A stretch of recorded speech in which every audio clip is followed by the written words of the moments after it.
E aí pessoal do Universo Antares, sejam bem-vindos a mais um vídeo aqui no canal.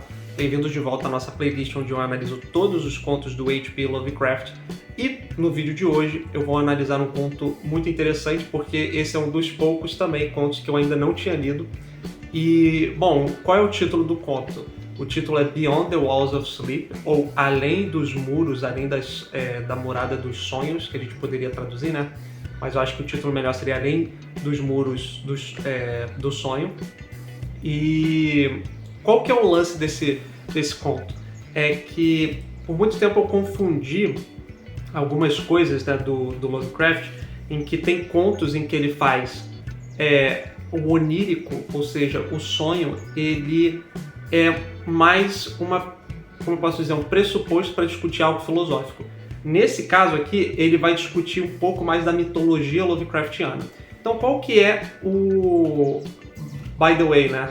Por sinal, eu tô lendo nessa edição aqui, tá? Da Delphi Classics, mas eu acho que vocês conseguem achar facilmente na internet. Esse conto ele foi escrito em 1919 e publicado em junho de 1919 na revista Pinecombs, tá? Agora, continuando. A narrativa desse conto começa com um personagem, um funcionário de um hospital psiquiátrico que é especializado basicamente em confinamento de pessoas com práticas insanas, né? com pessoas que são realmente loucas ou que têm sérios distúrbios mentais que acabam ameaçando as pessoas da sociedade. Elas são trancadas ali, estudadas, né? para tentar ajudar a pesquisas e tudo mais naquele hospital de Nova York. Aí beleza. O personagem principal não é nomeado, mas o interesse dele sempre tem um interesse, e isso é desde sempre, né? Sempre teve esse interesse de sonhos. Ele sempre acreditou que os sonhos, e de novo, eu já fiz um vídeo aqui chamado com o título de Polaris, né? Em que o Lovecraft tem muito disso. Tipo assim, cara, o que é sonho, o que é realidade? Às vezes elas ficam tão tênues, a linha entre a realidade e o sonho fica tão tênue que você não tem muito como discernir.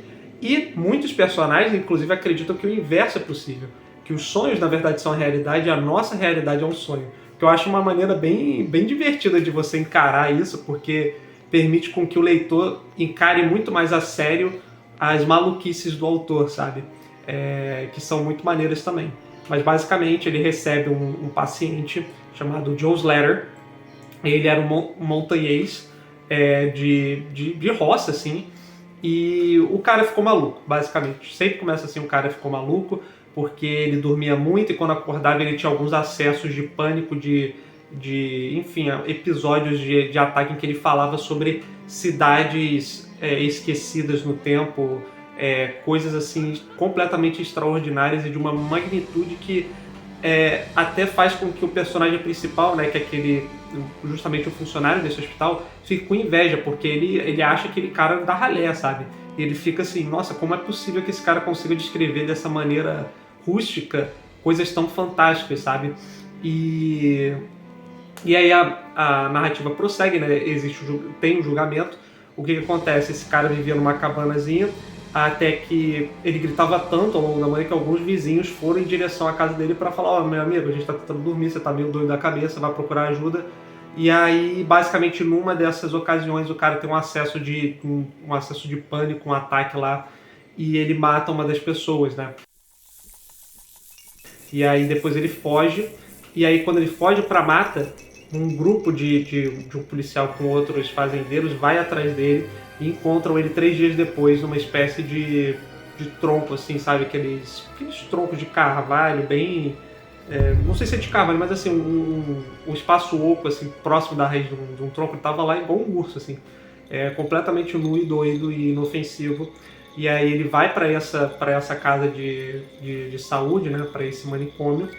Depois de ser julgado, ele afirma que ele não lembrava de nada do momento do assassinato, e quando ele viu o que ele mesmo tinha feito, ele meteu o pé. E aí o que acontece?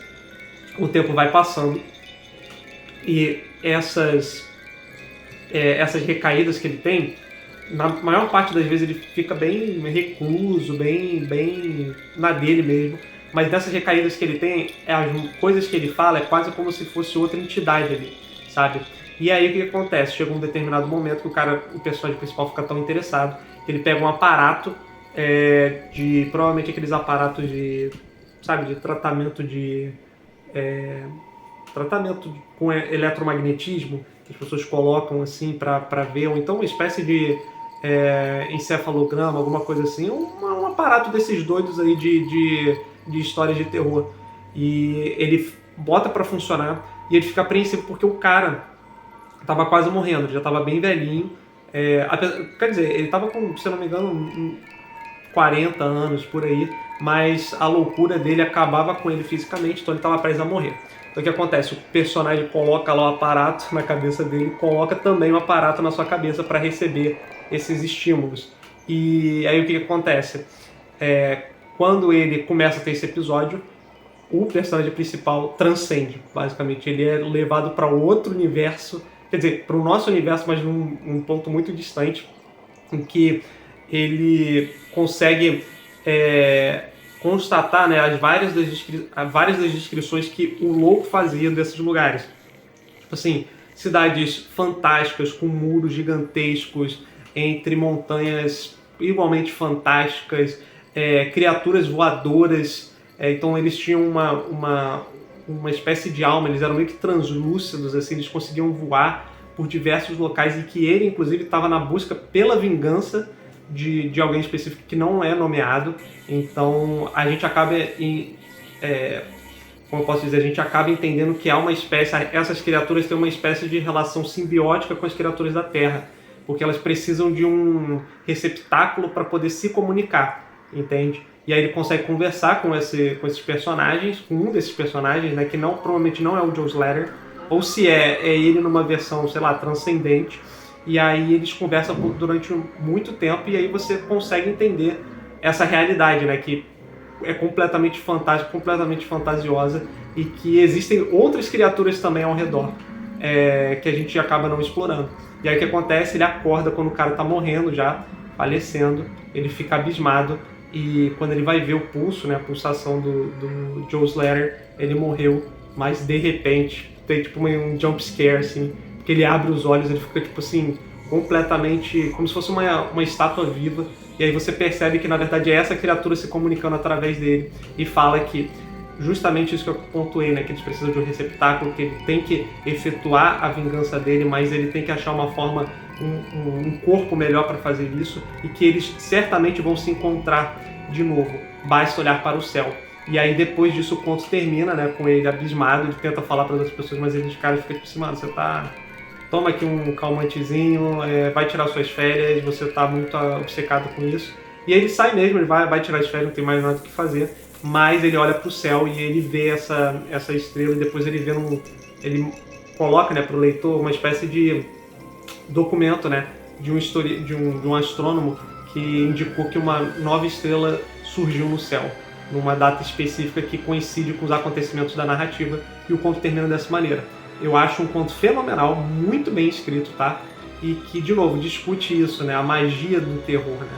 O terror não só enquanto objeto de medo, mas também enquanto objeto de fascínio, né? Essa mistura que o Lovecraft gosta de fazer, eu também gosto muito de ler, beleza? Mas é isso, espero que vocês tenham gostado e vejo vocês no próximo vídeo. Até mais!